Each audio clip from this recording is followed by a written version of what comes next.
pagi semuanya. Di sini saya akan berbagi informasi mengenai retinopathy of prematurity atau biasa kita sebut dengan ROP. Seperti namanya ya, retinopathy of prematurity merupakan kelainan retina pada bayi-bayi dengan kelahiran prematur. Apa sih yang disebut dengan kelahiran prematur?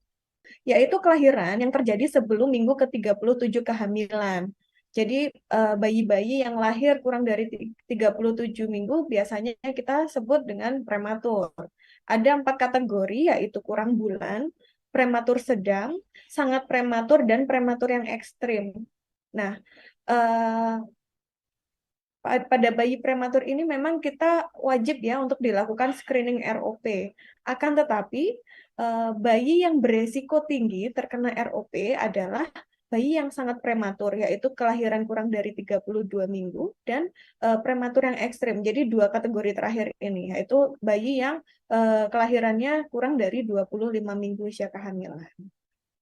Nah, kelahiran prematur, otomatis kematangan organ-organ pada bayi tersebut belum sempurna, baik itu di paru-parunya, baik itu di telinganya, maupun di matanya. Oleh sebab itu, kita harus screening, tidak hanya di mata, tapi juga di telinga. Nah, pada mata sendiri, biasanya apa yang perlu di-screening? Yang perlu di-screening adalah retinanya, atau saraf mata, lapisan saraf matanya, atau biasa kita sebut dengan screening ROP, retinopathy of prematurity.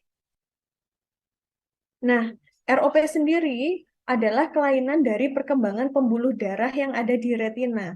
Jadi pada bayi-bayi, pada janin biasanya perkembangan pembuluh darah dari retinanya itu dari tengah ke pinggir, dari sentral ke perifer, dari tengah ke pinggir. Nah, pada bayi prematur biasanya yang bagian pinggir pembuluh darahnya itu belum muncul atau biasa kita sebut dengan retina imatur. Jadi di retina itu sendiri ada bagian yang sudah ada pembuluh darahnya, tapi bagian pinggir-pinggirnya belum ada pembuluh darahnya.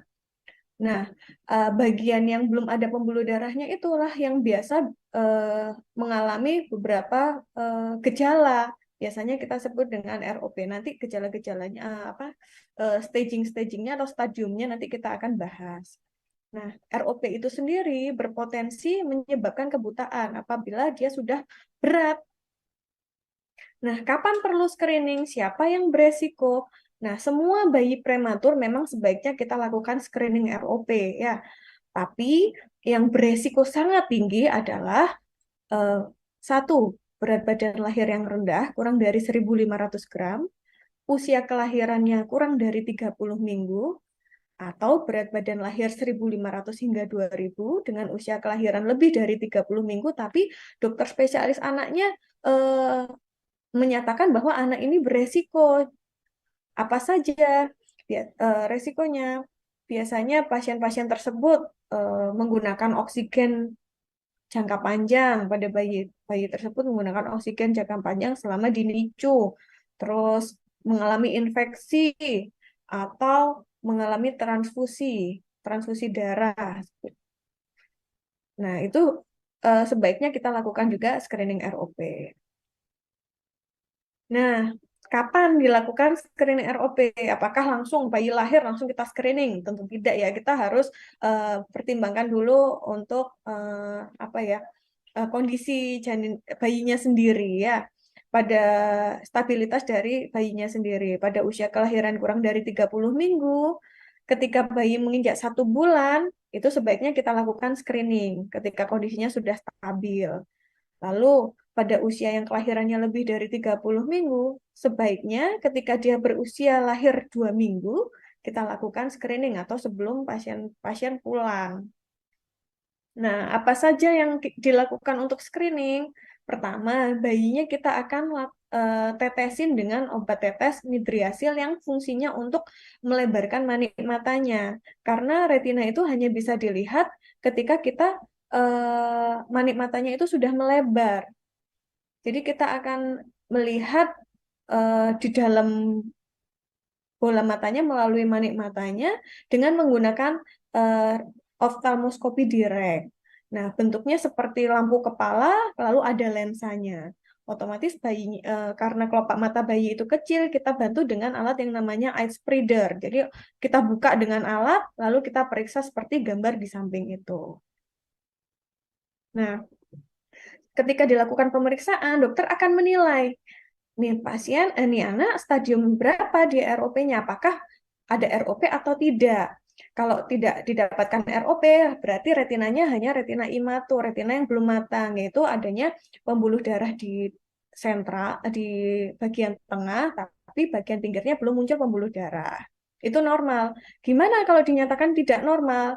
Nah, ada 5 stadium. Yang stadium pertama, adanya garis batas. Jadi antara pembuluh darah, area yang ada pembuluh darah dengan area yang tanpa pembuluh darah, dia ada garis batas atau demarkasi line. Itu stadium 1.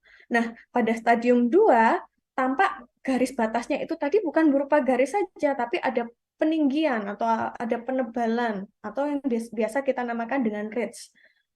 Jadi kayak retinanya itu ada mengkeret, ngelipet gitu, sedikit peninggian. Lalu ada pada stadium 3, di area-area apa batas-batasnya itu mulai muncul pembuluh darah yang abnormal, pembuluh darah yang kecil-kecil, pembuluh darah neovaskularisasi yang sifatnya rapuh, mudah berdarah. Dan tidak jarang kita temukan jaringan fibrovaskular, jaringan semacam jaringan putih-putih ya, biasanya dokter mata yang menilai. Lalu stadium 4, karena ada tarikan dari jaringan fibrovaskular itu, retinanya lepasnya sebagian, itu stadium 4. Dan stadium 5 sudah lepas seluruhnya. Nih ada 5 stadiumnya ya. Nah, ini berikut gambarnya ya. Jadi itu area yang putih-putih itu tuh retina yang belum matang ya. Jadi kalau umpama ada garis batas, biasanya itu kita namakan stage 1. Dia ada demarcation line ya. Stage 2 dia ada apa namanya peninggian. Jadi di batas itu ada peninggian. Lalu stage 3 itu ada neovaskularisasi atau muncul pembuluh darah yang kecil-kecil. Lalu stadium 4 sudah lepas itu retinanya, tapi lepasnya hanya sebagian. Nah, stage 5 lepasnya seluruhnya. Nah, pengobatannya yaitu satu, kita lakukan laser fotokoagulasi pada stadium-stadium tertentu. Ada jadi pada beberapa stadium itu yang bisa regresi atau bisa sembuh sendiri. Itu stadium 1, stadium 2, tapi zonanya zona ketiga, zonanya pokoknya yang pinggir. Nanti ada grading-gradingnya lah, kapan dilakukan laser fotokoagulasi. Kalau suntikan anti VEGF itu biasanya ketika stadium ketiga. Jadi kita menyuntikkan cairan langsung ke mata bayinya tersebut. Tapi ini masih dalam penelitian. Lalu ada yang ketiga, ada tindakan pembedahan pada stadium 4 dan stadium 5 ketika retinanya sudah terlepas. Nah, komplikasi dari ROP sendiri itu apa? Satu, karena katarak. Dua, karena retinanya terlepas, itu stadium 4 dan 5. Lalu yang ketiga, adanya mata juling. Jadi pertama itu karena retinanya terlepas, dia bisa muncul katarak dan bisa muncul mata juling. Seperti itu.